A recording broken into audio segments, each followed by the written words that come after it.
Yeah,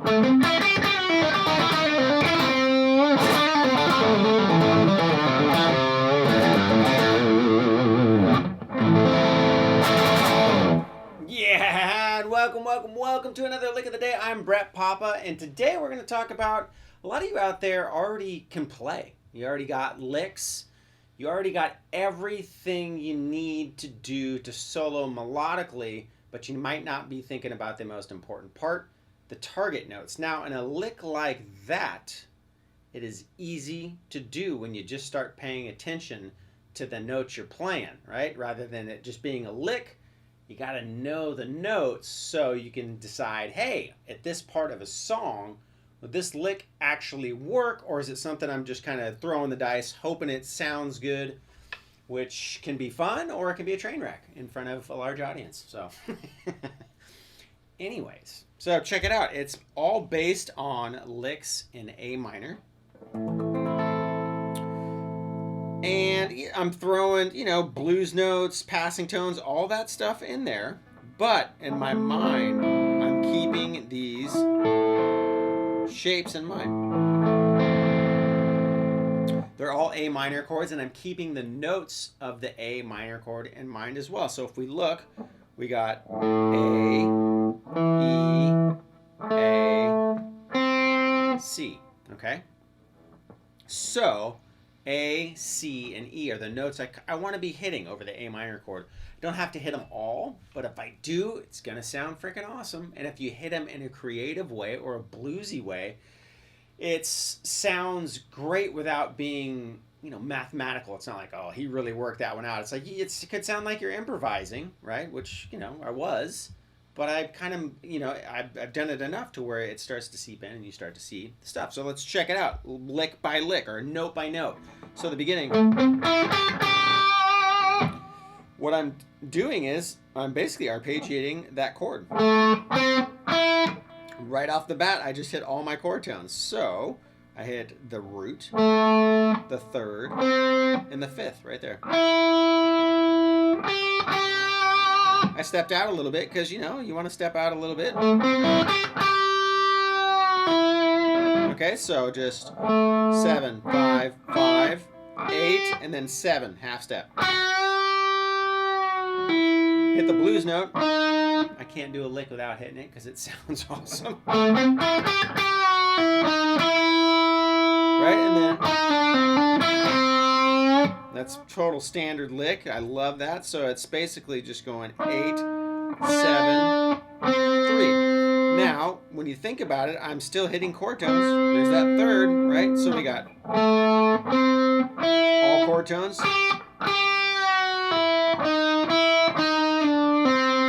And then when I go, I just hit 2 of the chord tones again, the fifth and the third, right?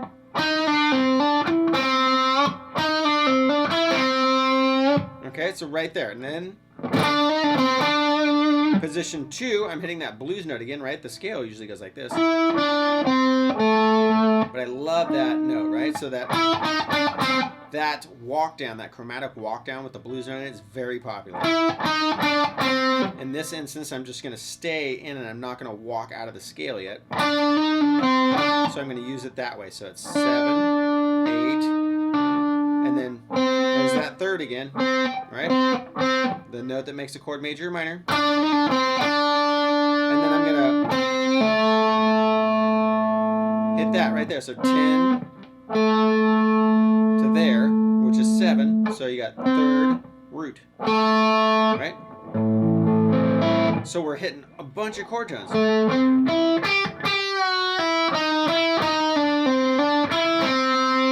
Tweak that note a little bit. Okay, so third, root.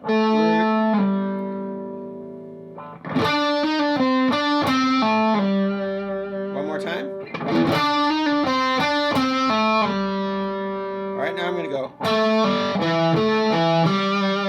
Now when I pull that off, I'm pulling off from my root. Got my fifth, root, fifth. Alright, so we got.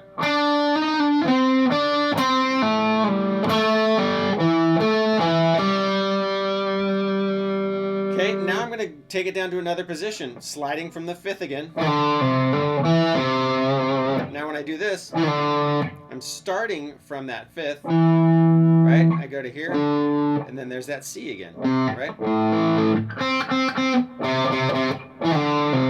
then when I do this, I hit another one. That's that E, right? So we got...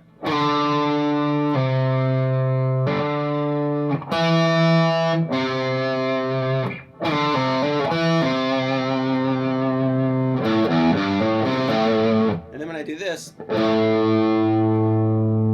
right, we got root, open E, right, we got that other note, it's right there, our 5th, then 3rd, root. Right, so it's a very bluesy, you know, blues rock, hard rock lick, depending on how much distortion you have. But it's all chord tones, right? I'm using other notes to kind of chain those notes together, but over an A minor chord, that's going to sound sick.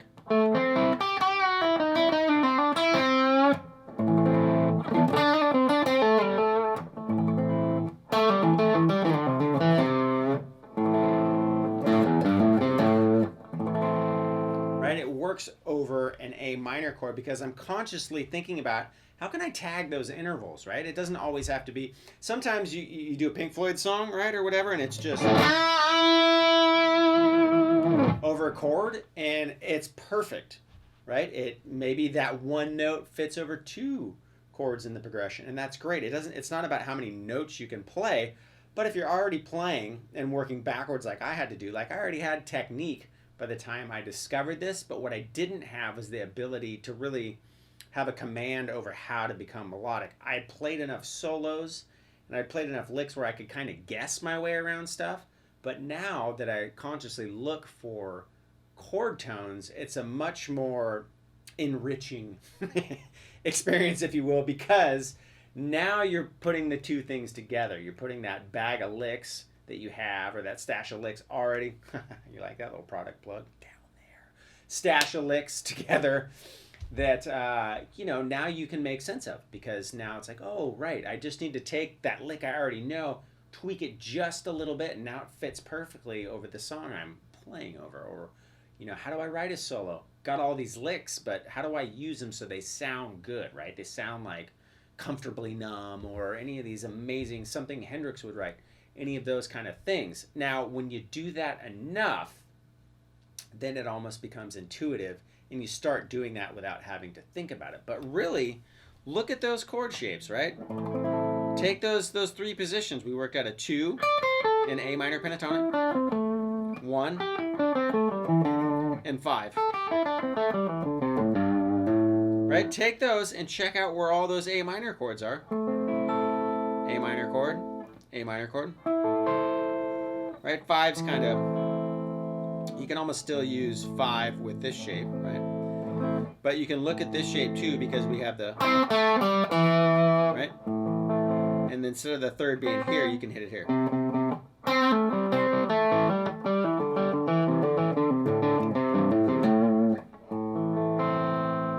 Right? And just see if some of the common licks that you're already hitting, like when you've been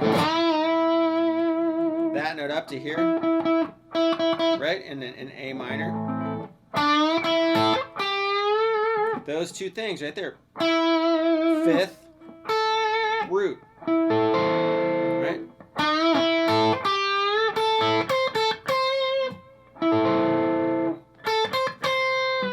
The little things like that. Right? You're bending into that 3rd. Bending into the root. Right? 3rd. Root. 5th. Right? 3rd, 5th. Root. Played your whole chord.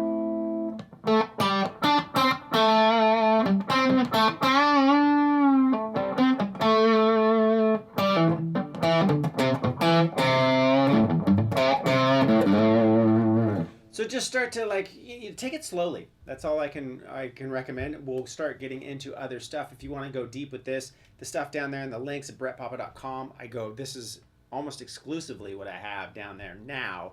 It's really how to think about this kind of stuff, pairing up chord tones and licks together to make stuff melodic, right? The idea at brettpapa.com is to learn licks, but then take it to the next step to where you can create, right? It's not just learning, a song and you've learned a bunch of licks and now, great, you got another song under your belt, but you still don't know what you're doing. It's learning licks with a purpose in mind, right? Of learning how to be able to create melodically. So check out the stuff down there that supports the cause and makes all the free videos possible. You guys are amazing. Thank you so much. If you like the video and want to help out, obviously go down there, check it out, or share the video. That would be awesome as well. I'm going to put a subscription thing over there. If you click on that, make sure to click the bell. I post at least 3 times a week, so you'll get notified when the videos come out. And then over here, I'll put some other playlists to help you out. I do song tutorials as well. There's a song request link down there, and I try to get to that as much as possible. So thank you so much for checking in here at Papa Stash 102. You guys are awesome. Catch you next time.